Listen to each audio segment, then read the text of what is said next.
ಎಲ್ಲರಿಗೂ ನಮಸ್ಕಾರ. ಆರಂಭದಲ್ಲಿ ಮೊದಲು ನಮ್ಮ ಮನವಿಯನ್ನು ಓಗೊಟ್ಟು ಬಂದಿರುವಂತಹ ಕೇಂದ್ರ ಮಂತ್ರಿಗಳು ಆಗಿರುವ, ಅದಕ್ಕಿಂತ ಹೆಚ್ಚಿನದಾಗಿ ರಾಜಕಾರಣದಲ್ಲಿ ಬಹು ಸುಲಭವಾಗಿ ನಾನು ಯಾರನ್ನು ಒಪ್ಪದಂತಹ ಸಂದರ್ಭದಲ್ಲಿ ನಾನು ಪ್ರೀತಿಸ್ಬೋದು ಮತ್ತು ಮಿತ್ರರು ಅಂತ ಕರ್ಕೋಬೋದು ಅನ್ನೋ ಪಟ್ಟಿಯಲ್ಲಿರೋದರಲ್ಲಿ ಮೊದಲಿಗರಲ್ಲಿ ಇರುವಂತಹ ಸನ್ಮಾನ್ಯ ಕೇಂದ್ರ ಮಂತ್ರಿಗಳಾದ ಪ್ರಹ್ಲಾದ್ ಜೋಶಿ ಅವರಿಗೆ ಧನ್ಯವಾದಗಳು ಮತ್ತು ನಮಸ್ಕಾರಗಳು ತಾವು ಆಗಮಿಸಿದ್ದಕ್ಕೆ. 12 ವರ್ಷಗಳ ಪಬ್ಲಿಕ್ ಟಿವಿಯ ಪ್ರಯಾಣವನ್ನು ನೆನಪಿಸ್ಕೊಂಡ್ರೆ ನನಗೆ ಅತ್ಯಂತ ಆಶ್ಚರ್ಯವೂ ಮತ್ತು ಸಮಾಧಾನ ಅನ್ನುವುದಕ್ಕಿಂತ ವಿಚಿತ್ರವಾಗಿ ಕಾಣುತ್ತೆ. 30 ವರ್ಷದ ಹಿಂದೆ ರಾಮ ಮಂದಿರವನ್ನು ಯಾರಾದರೂ ಕಟ್ತಾರಾ ಅಂತ ಕೇಳಿದರೆ ಯಾರೂ ನಂಬೋ ಸ್ಟೇಜಲ್ಲಿ ಇರಲಿಲ್ಲ. 12 ವರ್ಷದ ಹಿಂದೆ ಪಬ್ಲಿಕ್ ಟಿ ವಿ ಪ್ರಾರಂಭ ಆದಾಗ ಅದು ಉಳ್ಕೊಳ್ಳತ್ತಾ ಅಂತ ಯಾರು ಪ್ರಶ್ನೆ ಕೇಳಿದರೆ ಯಾರೂ ನಂಬೋ ಸ್ಟೇಜಲ್ಲಿ ಇರಲಿಲ್ಲ. 12 ವರ್ಷ ನಾವು ಹ್ಯಾಕ್ ಸವಿಸಿದ್ವಿ ಅನ್ನೋದೇ ನನಗೆ ಆಶ್ಚರ್ಯ. ಆ ದಿನಮಾನಗಳನ್ನು ಜ್ಞಾಪಿಸ್ಕೊಂಡ್ರೆ ಇವತ್ತು ನಡೆದಿರೋದೆಲ್ಲ ಒಂದು ರೀತಿ ಮಾಯೆಯಂತೆ ಕಾಣಿಸ್ತಾ ಇದೆ. ಆ ದಿನ ಹೆಚ್ಚು ಕಡಿಮೆ ನಾನೊಬ್ಬನೇ ಹೋರಾಟಕ್ಕೆ ನಿಂತುಬಿಟ್ಟಿದ್ದೀನೇನೋ, ಚಕ್ರವ್ಯೂಹವನ್ನು ಭೇದಿಸಲಕ್ಕೆ ಆಗಲಿಕ್ಕಿಲ್ವೇನೋ, ನನಗೆ ನಾನೇ ಬಲಿಯಾಗಬಹುದೇನೋ ಅನ್ನೋಂತಹ ಭಯ ಇತ್ತು. ಆದರೆ ಇವತ್ತಿಲ್ಲ. ಯಾಕೆ ಅಂದರೆ ಇವತ್ತು ಕರ್ನಾಟಕ ನಾಡಿನ ಸಮಸ್ತ ಜನತೆ ನಮ್ಮ ಜೊತೆ ಇದ್ದಾರೆ ನನಗೆ. ಹಾಗಾಗಿ ಮೊದಲು ನಾನು ಅವರಿಗೆ ನನ್ನ ನಮಸ್ಕಾರಗಳು ಮತ್ತು ನಮನಗಳು ಮತ್ತು ಧನ್ಯತೆಯನ್ನು ತಿಳಿಸ್ತೀನಿ. ಆ ನಂತರದಲ್ಲಿ ನಮ್ಮ ಜೊತೆ ಕೈ ಜೋಡಿಸಿದ್ದಂಥ ಎಲ್ಲ ಜಾಹೀರಾತುದಾರರು, ನಮ್ಮ ಕೇಬಲ್ ಕಂಪನಿಗಳ ಮಾಲೀಕರು ಮತ್ತು ಅದ್ರಲ್ಲಿ ಕೆಲಸ ಮಾಡೋ ನೌಕರ ವರ್ಗ ಎಲ್ಲ ಅವರದ್ದು. ಮೂರನೇದಾಗಿ ನನಗೆ ಅದ್ಭುತವಾದಂತಹ ಸಿಕ್ಕಂತಹ ನನ್ನ ಸಹೋದ್ಯೋಗಿಗಳಿಂದ ಎಲ್ಲ ಯುದ್ಧಕ್ಕೂ ಒಬ್ಬ ಹೀರೋ ಇರ್ತಾರೆ. ಯಾವೇ ಯುದ್ಧ ತಗೊಂಡ್ರೂ ಒಬ್ಬ ಹೀರೋ ಇರ್ತಾರೆ. ಹಾಗೆ ನನ್ನನ್ನು ಇದರಲ್ಲಿ ಹೀರೋ ಅಂತ ಭಾಳ ಸರಿ ಬಿಂಬಿಸುವ ಪ್ರಯತ್ನವನ್ನು ಕೆಲವರು ಮಾಡ್ತಾರೆ, ನಮ್ಮ ಸಹೋದ್ಯೋಗಿಗಳು ಸೇರಿ, which is not correct. Actually ಎಲ್ಲ ಸಕ್ಸಸ್ಸು ನನ್ನ ಈ ತೆರೆಯ ಹಿಂದೆ ನಿಂತು ದುಡಿದಿರೋ ನನ್ನ ಸಹೋದ್ಯೋಗಿಗಳಿಗೆ ಸಲ್ಲಬೇಕು. ಅದರಲ್ಲೂ ಮುಖ್ಯವಾಗಿ ನಮ್ಮ CEO ಆಗಿ ಕೆಲಸ ಮಾಡಿದ್ದ ಅರುಣ್ ಮತ್ತು ನಮ್ಮ COO ಆಗಿ ಕೆಲಸ ಮಾಡಿರೋ ಹರೀಶು. ಕಾಲಾನಂತರದಲ್ಲಿ ನನ್ನನ್ನು ಹೆಚ್ಚು ಕಡಿಮೆ ರಿಟೈರ್ಮೆಂಟಿಗೆ ತಳ್ಳುತ್ತಾ ಇರೋಂತಹ ನಮ್ಮ ಸಂಪಾದಕರಾಗಿರುವಂತಹ ದಿವಾಕರ್ ಅವರು. ಏನು ಮಾಡೋಕ್ಕಾಗಲ್ಲ, ಪ್ರಹ್ಲಾದ್ ಜೋಶಿಯವ್ರ ಪಕ್ಷದಲ್ಲಿ ಕೆಲವ್ರನ್ನ ಅವರೇ ಆಯ್ಕೆ ಮಾಡಿ ರಿಟೈರ್ಮೆಂಟಿಗೆ ಕಳಿಸ್ತಾರೆ. ನಮ್ಮಲ್ಲಿ ನಮ್ಮ ಸಂಪಾದಕರೇ ನನ್ನನ್ನೇ ಆಯ್ಕೆ ಮಾಡ್ತಿರೋ ಹಂಗೆ ಕಾಣಿಸ್ತಾ ಇದೆ ಹೆಚ್ಚು ಕಡಿಮೆ.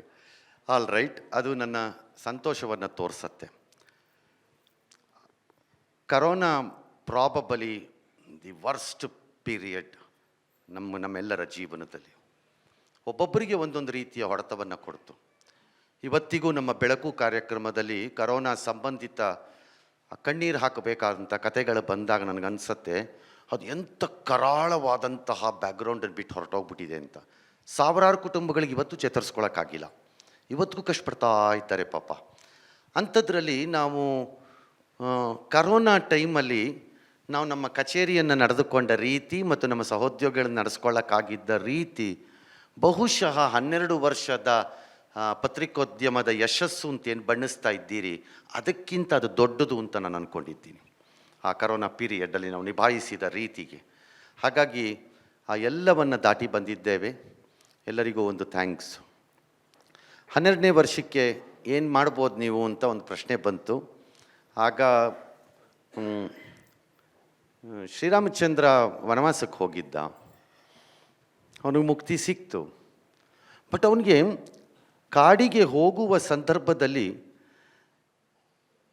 ತಂದೆಯ ತಾಯಿ ಆಣತಿ ಮೇಲೆ ಕೊಟ್ಟ ಮಾತಿನ ಪ್ರಕಾರದಲ್ಲಿ ಅವ್ನಿಗೆ ಅಷ್ಟೆಲ್ಲ ಕಷ್ಟಪಡ್ತೀನಿ ಅಂತ ಅನಿಸಿರ್ಲಿಲ್ವೇನೋ. ಸುಮ್ಮನೆ ಹೋಗಿ ಬಂದುಬಿಡೋಣ ಅಂದ್ಕೊಂಡಿರ್ಬೋದಿತ್ತೇನೋ ಮೋಸ್ಟ್ಲಿ ಕಾಲ ಹೋಗ್ತಾ. ಆದರೆ ಅದು ನಂತರ ನಡೆದಿದ್ದೆಲ್ಲ ಭಾಳ ಆಶ್ಚರ್ಯಕರವಾಗಿ ಎಲ್ಲವೂ ನಡ್ಕೊಂಡು ಹೋಗಿದ್ದಿದ್ದು, ಒಂದರಿಂದೇ ಒಂದು. ಎಷ್ಟು ಕಷ್ಟಗಳು, ಎಷ್ಟು ಸರಮಾಲೆ ಬಂತು. 12 ವರ್ಷದ ಹಿಂದೆ ನಾವು ಸ್ಟಾರ್ಟ್ ಮಾಡ್ಕೊಂಡಾಗ ನಮ್ಗೆ ಅನಿಸಿರಲಿಲ್ಲ ಇಷ್ಟೆಲ್ಲ ಕಷ್ಟ ಅನುಭವಿಸ್ಬೇಕಾಗಿ ಬರಬಹುದು ಅಂತ. ಬಟ್ ಅನುಭವಿಸಿದ್ರು ಅಂತಿಮವಾಗಿ ನಮಗೆ ಯಶಸ್ಸು ಕೈಗೆ ಸಿಕ್ಕಿದೆ. ಹಾಗಾಗಿ ಈ ದಾರಿಯನ್ನು ಭಾಳ ಸಾರ್ಥಕ ರೂಪದಲ್ಲಿ ನಾವು ಮಾಡಬೇಕು ಅಂತಂದಾಗ, ಮತ್ತು we could have very easily called ಯಾರೇ ಒಬ್ಬರು ದೊಡ್ಡ ಅತಿಥಿಗಳನ್ನು ಕರೆದು ಇಲ್ಲೊಂದು ದೊಡ್ಡ ಕಾರ್ಯಕ್ರಮನ ಮಾಡೋದು ಏನೂ ಕಷ್ಟ ಇರ್ತಿರಲಿಲ್ಲ ನಮಗೆ. ನನ್ನ ಲೆಕ್ಕಾಚಾರದಲ್ಲಿ ಎಲ್ಲ ಹೊರಗಡೆನಲ್ಲಿ ನಾನು ಟೆಲಿವಿಷನಲ್ಲಿ ರಿಕ್ವೆಸ್ಟ್ ಮಾಡ್ಕೊಂಡಿದ್ದಿದ್ರೆ ಒಂದು 5,000 10,000 ಜನ ಸೇರೋದು ಏನು ಕಷ್ಟ ಇರಲಿಲ್ಲ. ಭಾಳ ಸುಲಭ ಇತ್ತು ನಮಗದು. ಒಂದು ಸಂಗೀತ, ಒಂದು ದೊಡ್ಡದಾಗಿ ಒಂದು ಡಾನ್ಸು ಎಲ್ಲ ಮಾಡಿಸಿ ಜಮ್ ಅಂತಲೇ ಮಾಡ್ಬೋದಾಗಿತ್ತು.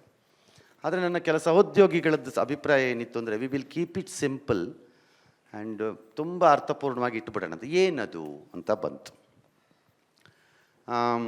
ಈ ರಾಮ ದೇವಸ್ಥಾನ ಆದ ಹಿನ್ನೆಲೆಯಲ್ಲಿ ಕರ್ನಾಟಕದಿಂದ ಇದರಲ್ಲಿ ಆದಂತಹ ಪಾತ್ರ ನಿರ್ವಹಿಸಿದವರನ್ನು ಕರೆದು ಒಂದು ನಮ್ಮೆಲ್ಲರ ಹೃದಯಪೂರ್ವಕ ಧನ್ಯವಾದಗಳನ್ನು ನಿಮ್ಗಳಿಗೆ ಹೇಳಬೇಕು ಅಂತ 9 ಮಹನೀಯರನ್ನು ಇವತ್ತು ಈ ರಾಜ್ಯದ ಜನತೆಯ ಮುಂದೆ ಹಾಜರುಪಡಿಸ್ತಿದ್ದೀವಿ. ಇವರೆಲ್ಲ ನಿಮಗೆ ಗೊತ್ತಿರೋರೆ, ಅವರು ಅದಕ್ಕೆ ಅರ್ಹರು ಮತ್ತು ಯೋಗ್ಯರು. ಮತ್ತು ಈ ಸನ್ಮಾನ ಪಬ್ಲಿಕ್ ಟಿ ವಿ ಕಚೇರಿಯಲ್ಲಿ ನಡೀತಿರೋದು ಅಂತ ಈ 9 ಜನ ಪರಿಭಾವಿಸಬೇಡಿ.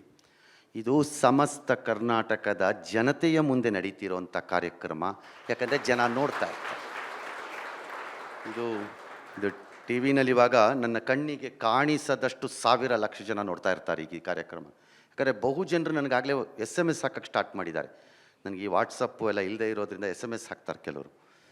ನಾವು ನೋಡ್ತಾ ಕೂತಿದ್ದೀವಿ 9 ಜನದ್ದನ್ನು ಸನ್ಮಾನ ಆಗಬೇಕು ಅಂತ. ಹಾಗಾಗಿ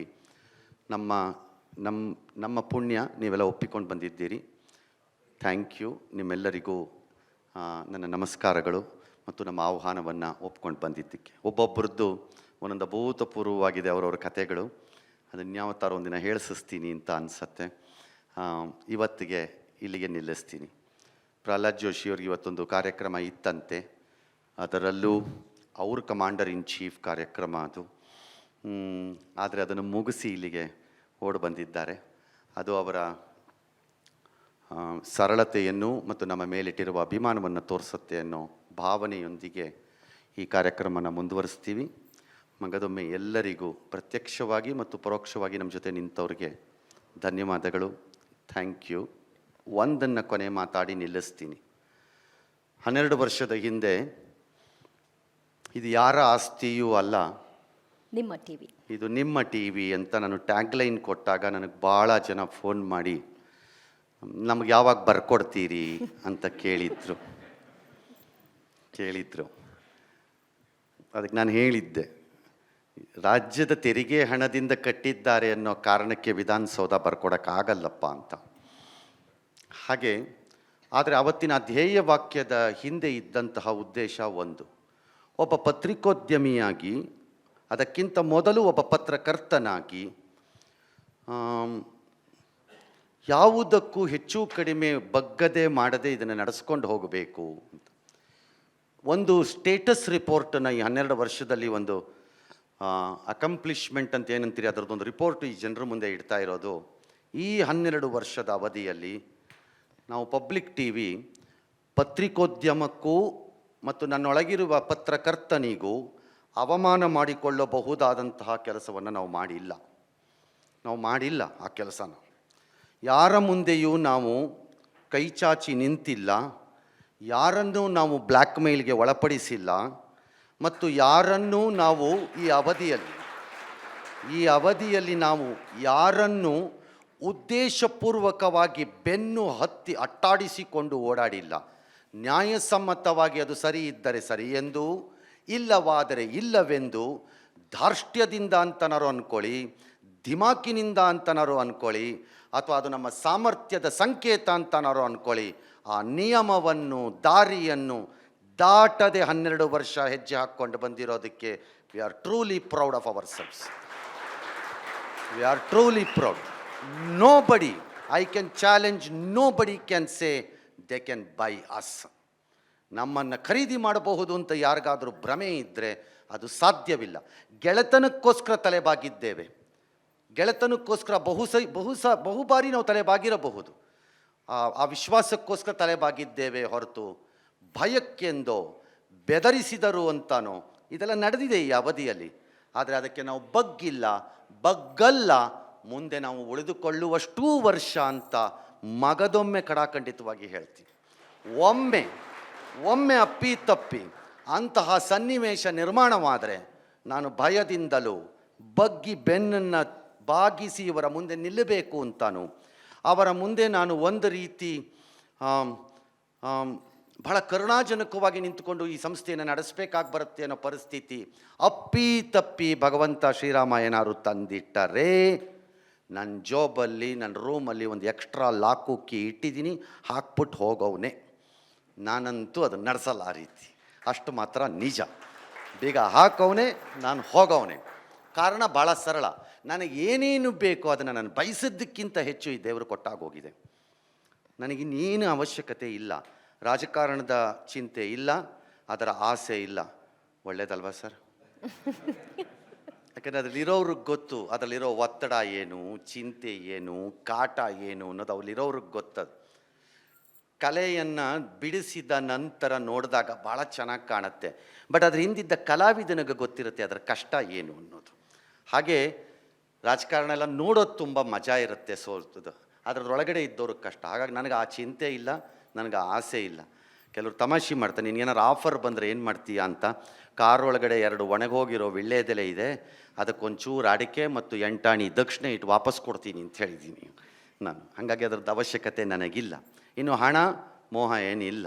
ಹಾಗಾಗಿ ನನ್ನ ಸಹೋದ್ಯೋಗಿಗಳನ್ನು ಚೆನ್ನಾಗಿ ನೋಡ್ಕೊಳ್ಳೋಕ್ಕೆ ಸಾಧ್ಯ ಆದರೆ ನೋಡಿಕೊಂಡು, ಈ ನಾಡಿಗೆ ನಮ್ಮ ಕೈಯಲ್ಲಿ ಏನಾದರೂ ಮಾಡೋಕ್ಕಾದರೆ ಅದನ್ನು ಮಾಡಿಕೊಂಡು, ಬೆಳಕು ಅನ್ನುವಂತಹ ಒಂದು ಸಾಮಾಜಿಕ ಕಾರ್ಯವನ್ನು ಇನ್ನಷ್ಟು ಪ್ರಜ್ವಲವಾಗಿ ನಡೆಸಲಿಕ್ಕೆ ಸಾಧ್ಯ ಆಗಿ ಇನ್ನಷ್ಟು 1000-100 ಕುಟುಂಬಗಳಿಗೆ ಸಹಾಯ ಮಾಡೋಕ್ಕಾದರೆ ಅದನ್ನು ಮಾಡಿಕೊಂಡು ನನ್ನಲ್ಲಿ ಉಳಿದುಕೊಂಡಿರುವ ಕಾಲವನ್ನು ಮುಗಿಸಬೇಕು ಎಂಬುದೇ ನನ್ನ ಆಸೆ ಆಗಿರೋದ್ರಿಂದ ನಾವು ಭಯಕ್ಕೂ ಅಥವಾ ಹಣಕ್ಕೂ ಮತ್ತೊಂದಕ್ಕೂ ಬಗ್ಗಬೇಕಾಗಿಲ್ಲ ಅನ್ನೋದನ್ನು ಅಷ್ಟು ದೃಢವಾಗಿ ಹೇಳ್ತಾ ಇದ್ದೀನಿ. ನಾವು ಬಗ್ಗಬೇಕಾಗಿಲ್ಲ. ಬೆಳಕು ಕಾರ್ಯಕ್ರಮದ ಒಂದು ವಾಕ್ಯ, 100 ಮಕ್ಕಳು ಓದಿ ದೊಡ್ಡವರಾಗಿ ಆ ಮಕ್ಕಳು ದೊಡ್ಡ ದೊಡ್ಡ ಹುದ್ದೆಗಳಿಗೆ ಹೋದಾಗ ಆಗೋ ಸಂತೋಷ ಏನಿದೆ, ಅದರಲ್ಲಿ ಜಾತಿ ಮತ ಕುಲ ಅಂತ ಇಲ್ಲದೆ, ಪ್ರೈಮ್ ಮಿನಿಸ್ಟ್ರನ್ನ ಟೀ ವೆಂಡಿದು ಅಂತೆಲ್ಲ ಹೇಳ್ತಾರಲ್ಲ, ಹಾಗೆ ಎಲ್ಲೋ ಬೀದರ್ನ ಬಾಲ್ಕಿ ತಾಲೂಕಿನಲ್ಲಿ ಕೂತ್ಕೊಂಡ್ರೆ ಒಂದು ಟೀ ಮಾರ್ತಿರೋ ತಂದೆ ಮಗು ಇಂಜಿನಿಯರಿಂಗ್ ಮುಗಿಸಿ ಏರೋನಾಟಿಕಲ್ ಮಾಡಿ ಪ್ರಪಂಚದ ಖ್ಯಾತನಾಮ ಸಂಸ್ಥೆಗಳಿಗೆ ಹೆಜ್ಜೆ ಹಾಕ್ತಾ ಇರೋವಂಥ ಸಂದರ್ಭ ಎಲ್ಲ ಕೇಳಿದಾಗ ನನಗೆ I will feel very proud. This is what God destined and asked us to do, and we have been doing, and we will do it. One warning to my colleagues, we will follow this path. ಈ ಪಾತಲ್ಲಿ ಯಾರಿಗಾರು ಇಷ್ಟ ಇಲ್ದಿದ್ರೆ ಅವರು ಹೊರಗೆ ಹೋಗ್ಬೋದು, ಈ ಪಾತಿಂದ ಮಾತ್ರ ನಾವು ಚೇಂಜ್ ಆಗಲ್ಲ. ಅಷ್ಟನ್ನು ರಾಜ್ಯದ ಜನತೆಗೆ ಹೇಳಿ ಈ ಕಾರ್ಯಕ್ರಮವನ್ನು ಮುಂದುವರಿಸ್ತೀವಿ.